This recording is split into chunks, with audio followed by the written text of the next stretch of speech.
Au Burkina Faso, des membres de la famille Sankara ont participé aux obsèques de l'ancien président de la révolution burkinabé. Les restes de Thomas Sankara et de ses 12 compagnons ont été réanimés jeudi 23 février 2023 dans l'enceinte du Conseil de l'Entente, le lieu de leur mort à Ouagadougou, en présence des autorités de la transition et des représentants des familles des défunts. Les corps reposaient dans un cimetière en périphérie de la ville jusqu'à leur exhumation en 2015 pour une procédure judiciaire. Au cours de la cérémonie solennelle, le Premier ministre Maître Apollinaire Kilem de Tambela a rendu hommage aux victimes du coup d'État du 15 octobre 1987.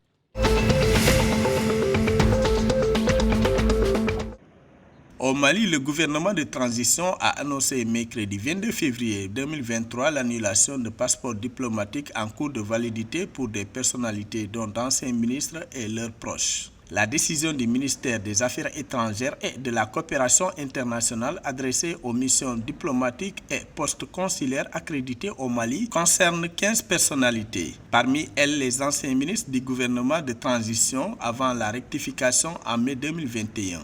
Selon les médias du pays, la décision d'annulation des passeports n'aurait rien de politique car des annulations de passeports ont déjà eu lieu par le passé.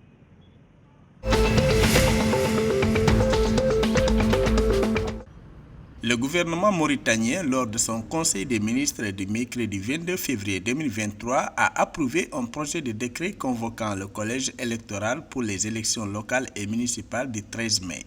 Le projet de décret fixe également la date de dépôt et d'expiration de la candidature selon le calendrier de la Commission électorale nationale indépendante CENI. Ainsi, le ministère de l'Intérieur a annoncé que les candidatures seront reçues à partir du 14 mars et cela pendant 10 jours.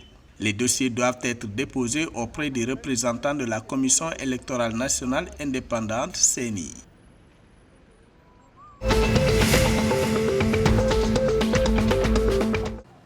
En date du 22 février 2023, le gouvernement ghanéen a demandé aux partenaires au développement du pays de suspendre les paiements d'intérêts sur environ 8,5 milliards de dollars pendant au moins 3 ans.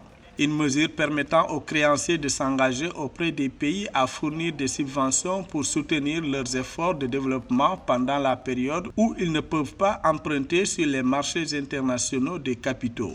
Le Ghana cherche des moyens de restructurer sa dette extérieure d'environ 28,4 milliards de dollars afin d'obtenir l'approbation du programme de Fonds monétaire international FMI.